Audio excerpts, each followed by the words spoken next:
بہرحال اب اس آیت میں آگے بڑھیے، ان تتوبا الی اللہ فقد صغت قلوبکما، بلکہ میرا یہ خیال ہے کہ آج ہمیں درس تو یہی ختم کرنا ہوگا۔ البتہ میں ایک بات تھوڑے سے وقت میں اور آپ سے عرض کر دوں، اس معاملے میں مجھے مولانا مودودی صاحب سے شدید شکایت ہے اور شدید رنج ہے کہ انہوں نے اس معاملے میں وہی رخ اختیار کیا، اور صرف وہ رخ اختیار کرتے تو مجھے اتنی شکایت نہ ہوتی جب اگر شاہ ولی اللہ نے کیا ہے اور کسی اور نے بھی اگر وہ انداز اختیار کر لیا ہے تو مولانا مودودی سے بھی اگر ہو گئی فروگزاشت تو میں اسے فروگزاشتی کے درجے میں رکھتا۔ لیکن مجھے ایک چیز عجیب نظر آئی ہے آج میں نے خاص جب تحقیق کی ہے اس آیت کے بارے میں، انہوں نے اپنے حواشی میں شاہ ولی اللہ کے ترجمے کا ذکر کیا، انہوں نے شاہ رفیع الدین کے ترجمے کا بھی ذکر کیا، ان دونوں کے ترجمے کا تو ذکر کیا جس میں کجی کا لفظ آیا ہے، لیکن شاہ عبد القادر کے ترجمے کا ذکر نہیں کیا جس میں کجی کا لفظ نہیں آیا۔ اب یہ جو انتخاب ہے کہ ایک شے کو اختیار کرنا ایک کو نہ کرنا،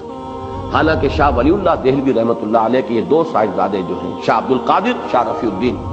دونوں چوٹی کے مترجم ہیں اور وہی سب سے زیادہ مستند مترجم مانے گئے ہیں۔ شاہ عبد القادر کا ترجمہ جو ہے اس کو مانا گیا ہے کہ وہ بامحاورہ ہے، شاہ رفیع الدین کا لفظی ترجمہ ہے، لیکن یہ ہے کہ مستند ترین ترجمے وہی۔ تو اگر شاہ ولی اللہ کا بھی ان کی نگاہ میں آیا اور شاہ رفیع الدین کا بھی آیا تو شاہ عبد القادر کا کیوں نہیں آیا، جنہوں نے اس سے ہٹ کر ترجمہ جو ہے اختیار کیا؟ یہ پک اینڈ چوز جو ہے یہ در حقیقت دلالت کرتا ہے کہ وہ اصل میں زیر اثر ہے کسی غلط تصور اور غلط فکر کے۔ اور اسی میں مجھے یاد آیا ہے کہ حضرت عثمان کے بارے میں رضی اللہ تعالی عنہ خلافت و ملوکیت نامی کتاب میں بالکل اسی کی ایک مثال موجود ہے۔ تاریخ کی کتابوں میں ایک واقعہ یوں درج تھا اور ہے اب بھی کہ ایک جنگ سے مال غنیمت آیا، 5 لاکھ درہم کا مال غنیمت۔ حضرت عثمان نے وہ سارا کا سارا اپنے سالے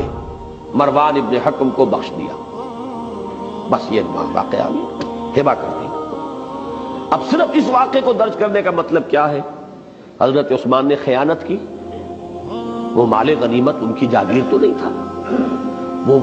تو مال جو ہے مسلمانوں کا ہے، 1/5 حصہ اس کا بیت المال میں جائے گا، 4/5 حصہ جو ہے وہ غنیمت کا تقسیم ہوگا مجاہدین میں، یا اگر 1/5 حصہ ہی وہ آیا تھا، 4/5 حصہ وہاں تقسیم ہو چکا تھا، یہ 1/5 تھا تو یہ بیت المال کی ملکیت تھا، حضرت عثمان کی ذاتی ملکیت تو نہیں تھا۔ 5 لاکھ اگر 1/5 تھا تو گویا کہ 25 لاکھ کی تھی وہ، جس میں سے 20 لاکھ وہاں تقسیم ہو چکا، 5 لاکھ آیا تو یہ بیت المال کی ملکیت ہے۔ یہ اپنے کسی رشتہ دار کو، اور رشتہ داروں میں بھی جو سالہ ہو، سالار جنگ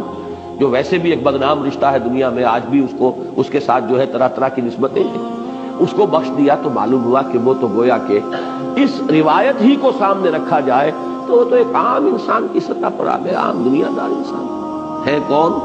ذو النورین خلیفہ ثالث، چوٹی کے صحابہ میں سے۔ اب یہ واقعہ انہوں نے دلیل یہ دے دی کہ صاحب یہ تو کتابوں میں نے کوئی اپنے گھر سے تو نہیں گھڑا ہے، یہ تو تاریخ کی کتابوں میں واقع ہے۔ لیکن اگر یہ بات بھی سامنے ہو کہ انہی تاریخ کی کتابوں میں اس واقعے کی روایت یہ بھی موجود ہے تفصیل سے، تفصیل کیا ہے اس واقعے کی کہ جب وہ مال غنیمت آیا، وہ مال غنیمت ہوتا تھا اجناس کی صورت میں، چیزوں کی صورت میں، وہ کوئی نقد تو نہیں ہوتا تھا۔ حضرت عثمان نے مجلس شورا سے اجازت لے کر وہ سارا مال 5 لاکھ میں خرید لیا، 5 لاکھ بیت المال میں داخل کر دیے، اپنی ذاتی جیب سے اس مال کو خرید لیا، وہ بھی اجازت سے، اصحاب شورا کی اجازت سے، کہ بجائے اس کے کہ یہ سارا مال جو ہے بیت المال کے اندر اس طرح جمع کیا جائے، نقد میں 5 لاکھ میں یہ مال اگر آپ اجازت دیں تو میں لے لیتا ہوں، 5 لاکھ بیت المال میں داخل ہو جائیں گے، یہ مال اب آپ کی ذاتی ملکیت ہے، اب آپ جسے چاہیں ہبہ کریں، کسی کو دے دیں، کسی کو کوئی اعتراض نہیں۔ یہ تفصیل بھی اگر موجود ہو تاریخ کی کتاب میں، پھر ایک شخص اس واقعے کو جو ہے مجمل بیان کرتا ہے تو معلوم ہوتا ہے کہ یہاں کوئی نہ کوئی نقطہ نظر کی کجی ہے، کوئی ٹیڑھ ہے، کوئی اپنی سوچ کے اندر جو ہے وہ غلطی جو ہے وہ پیدا ہو چکی ہے۔ تو یہ ہے اصل میں وہ بات جس کی مجھے ایک اور جو ثبوت ہے وہ آج ملا ہے کہ اس میں ترجمے جو اس ترجمے کی تائید کرنے والے ہیں کہ دل کج ہو گئے تمہارے، توبہ کرو اللہ کی جناب میں، تمہارے دل ٹیڑھے ہو گئے، راہ حق سے ہٹ گئے، تو وہ ترجمے تو انہوں نے بیان کر دیے، شاہ ولی اللہ کا بھی اور شاہ رفیع الدین کا بھی، لیکن شاہ عبد القادر کا ترجمہ بیان نہیں کر دیا۔ تو یہ میرے نزدیک در حقیقت اس میں جیسا کہ میں نے عرض کیا، میں دوبارہ وہ الفاظ دہرانا نہیں چاہتا، جو ہمارے بعض اکابر کو، مولانا مدنی رحمہ اللہ کو بہت پہلے یہ شک ہو گیا تھا اور انہوں نے اس کا اظہار کیا تھا کہ ان کے مزاج کے اندر صحابہ کرام سے اور بزرگوں سے اور اسلاف سے جو ہے ایک گستاخی کا رجحان پایا جاتا ہے۔ اس وقت تک یہ چیزیں اس طرح کی واضح طور پہ سامنے نہیں آئی تھی، لیکن ہوتے اہل اللہ کے جو کسی چیز کو بھانپ لیتے ہیں، کسی چیز کا اندازہ انہیں کسی کے انداز سے ہو جاتا ہے۔ تو اس قسم کا واقعہ یہ ہے کہ خلافت و ملوکیت تو خیر اس کی بہت ہی بڑی مثال ہے، لیکن ایک مثال مجھے آج ملی ہے اس ترجمے کے اندر کہ سارے ترجمے دلائل کے اندر سابقہ جو ہے انہوں نے کوٹ کر دیے، لیکن یہ کہ